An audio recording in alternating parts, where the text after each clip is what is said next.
अनंत ब्रह्मांड के रचयिता भी बीमार होते हैं। क्यों होते हैं 15 दिन जगन्नाथपुरी में भगवान के द्वार बंद? क्यों होते हैं भगवान बीमार? जानना चाहते हैं तो ये प्रसंग बड़े ध्यान से सुनिएगा। हरे कृष्ण दोस्तों, मैं हूं अनुज शर्मा। भगवान के अत्यंत प्रिय मित्र माधव दास, अनन्य भक्त, भगवान श्री कृष्ण के मित्र थे। वो बताते हैं, बहुत पहले की बात है। माधव दास, उन्होंने बचपन में ही अपने माता पिता को खो दिया था। माता पिता बैकुंठ धाम चले गए थे, तो उनके बड़े भाई ने उनका विवाह करवा दिया। कुछ साल बाद बड़े भाई ने भी संन्यास ले लिया। समय आगे बढ़ने लगा। माधव दास और उनकी पत्नी दोनों ही जगन्नाथ जी के अनन्य भक्त। एक समय आया, पत्नी बहुत बीमार हो गई, स्थिति खराब हो गई। ऐसा लगने लगा कि आखिरी सांसें गिन रही।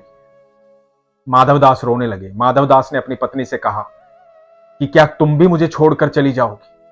बारी बारी सब छोड़कर चले गए, तुम भी चली गई तो मैं कहां रहूंगा, किसके पास जाऊंगा? कौन मेरी बातें सुनेगा? कौन मुझसे प्रेम करेगा? माधव दास जी की पत्नी ने कहा कि तुम पूरी चले जाना जगन्नाथ जी के पास। उनसे ज्यादा प्रेम तुम्हें कोई नहीं कर सकता। वही तुम्हारा ध्यान रखेंगे, वही तुमसे प्रेम करेंगे। तुम उनके पास चले जाना। पत्नी भी बैकुंठ धाम चली गई। माधव दास जी आ गए पुरी, जगन्नाथपुरी।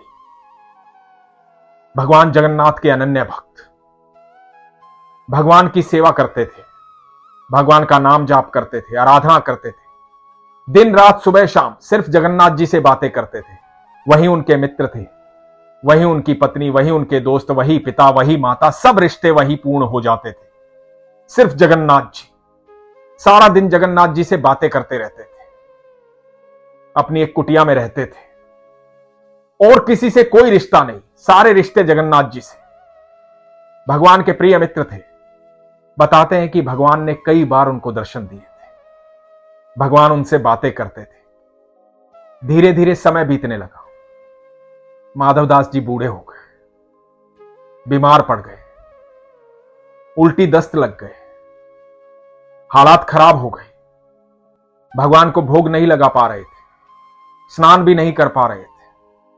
कई लोगों ने कहा कि हम आपकी सेवा कर देते हैं, हम आपका ध्यान रखेंगे। माधव दास जी ने मना कर दिया कि नहीं, मेरा मित्र ही मेरा ध्यान रखेगा। मेरा जो कुछ है मेरा जगन्नाथ है, वही मेरा ध्यान रखेगा। जो होगा देखा जाएगा, जो कुछ होगा उसको पता है सब कुछ।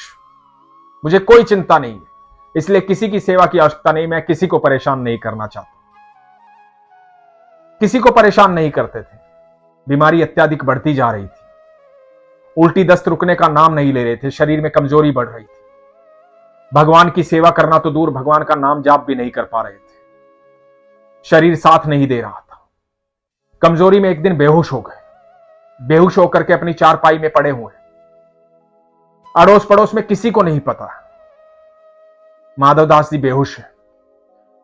अचानक से उनकी कुटिया में एक सांवला सा लड़का आता है।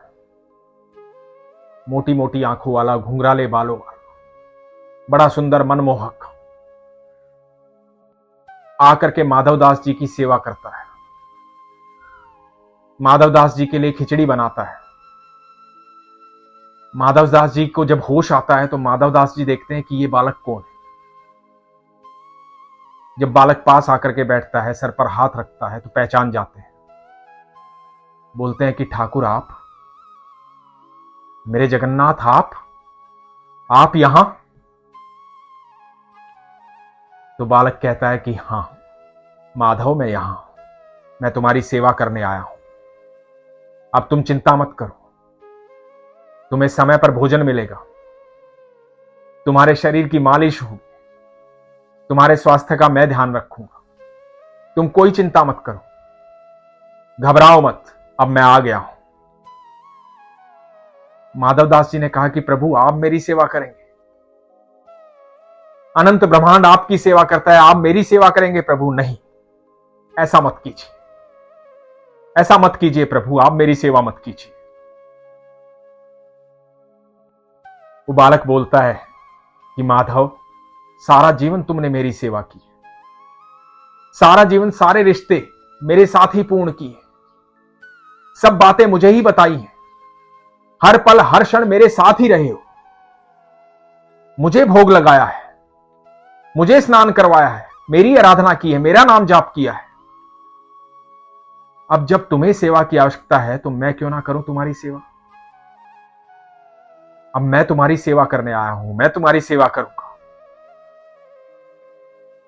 तो भगवान माधवदास की सेवा करने लगे, भगवान माधवदास के लिए भोजन बनाने लगे, भगवान माधवदास के कपड़े धोते थे, शरीर की मालिश करते थे, सर दबाते थे, पैर दबाते थे। माधवदास से यह सब देखा नहीं जा रहा था। माधवदास ने उस बालक को कहा कि प्रभु,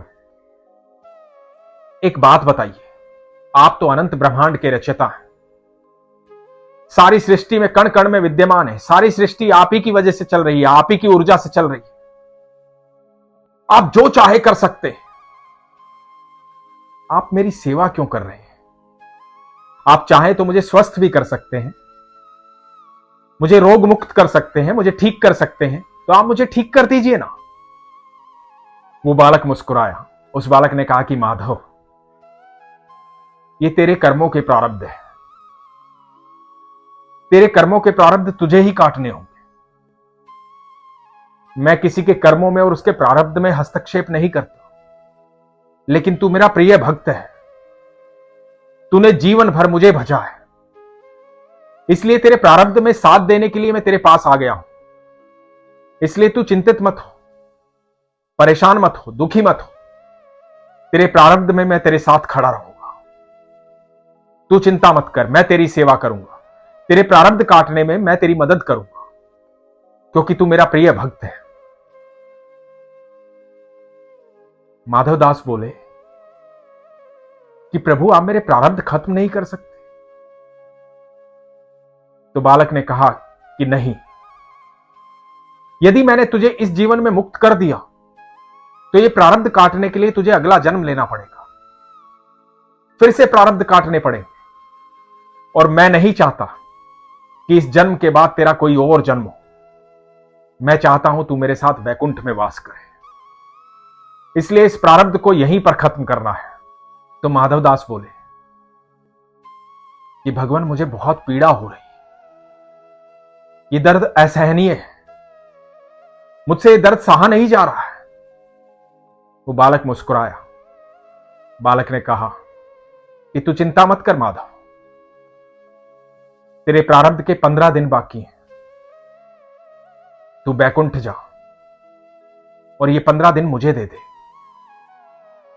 ये 15 दिन मैं काटूंगा तेरी जगह, क्योंकि मैं तुझसे अत्यंत प्रेम करता हूं, तू मेरा प्रिय मित्र है।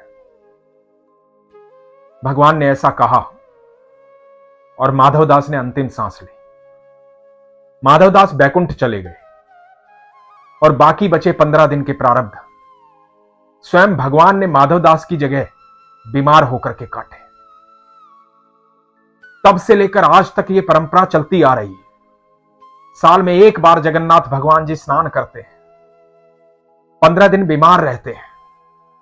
उन 15 दिनों में जगन्नाथपुरी के द्वार बंद रहते हैं। रोजाना वैद्य आते हैं भगवान का चेकअप करने के लिए, उनके स्वास्थ्य का हालचाल पूछने के लिए, उन्हें देखने के लिए। भगवान को 56 भोग नहीं खिलाया जाता, भगवान को काढ़ा पिलाया जाता है, आयुर्वेदिक काढ़ा, फलों का रस पिलाया जाता है, रात्रि में दूध पिलाया जाता है, भगवान की सेवा होती है। भगवान भक्तों को दर्शन नहीं देते इन 15 दिनों में, क्योंकि भगवान आज भी माधवदास जी की जगह 15 दिन बीमार रहते हैं। ये 15 दिन भगवान विश्राम करते हैं, पुरी में उनकी सेवा होती है। मान्यता यह भी है कि वो 15 दिन है जब भगवान अपने सारे भक्तों के कष्ट अपने ऊपर ले लेते हैं, सब भक्तों के कष्ट दूर करते हैं और सब प्रिय भक्तों के प्रारब्ध स्वयं काटते हैं। दोस्तों, भगवान हमसे अत्यंत प्रेम करते हैं। हम सब भगवान की रचना है। भगवान हमारे कर्मों में हस्तक्षेप नहीं करते। श्री भगवान ने उद्धव जी को बताया था कि मैं साक्षी भाव में हर जीव के साथ रहता हूं, मैं किसी के कर्मों में हस्तक्षेप नहीं करता। जो जैसा कर्म करता है उसके प्रारब्ध वैसे होते हैं, लेकिन जो मेरा प्रिय भक्त होता है, जो मुझे जान जाता है, मुझे भजता है, मुझे याद करता है, मुझसे प्रेम करता है, उसके प्रारब्ध में हर समय हर क्षण मैं उसके साथ रहता हूं। मैं हर जीव के साथ रहता हूं। जब भी कोई जीव, जब भी कोई मनुष्य, इस सृष्टि का कोई भी जीव मुझे अपनी अंतर आत्मा से पुकारता है, तो मैं पल भर में उसके समक्ष होता हूं, पल भर में उसकी बात सुनने आ जाता हूं। मैं सिर्फ एक पुकार दूर हूं तुमसे। भगवान हमसे अत्यंत प्रेम करते हैं। जब हम सच्चे हृदय से भगवान को बुलाते हैं, सच्चे हृदय से भगवान को निमंत्रित करते हैं, तो भगवान उपस्थित होते हैं। इसलिए भगवान पर विश्वास रखिए, ईश्वर पर विश्वास रखिए। एकमात्र वही है जो हमसे अत्यंत प्रेम करते हैं, जिनमें हमारे सारे रिश्ते पूर्ण होते हैं। हर रिश्ता भगवान में पूर्ण होता है, वो हर रिश्ते का प्रेम हमको करते हैं, लेकिन हमारा विश्वास होना चाहिए। इसीलिए हमेशा कहता हूं, अपने विश्वास को मजबूत रखिए, अपना ख्याल रखिए। हरे कृष्ण।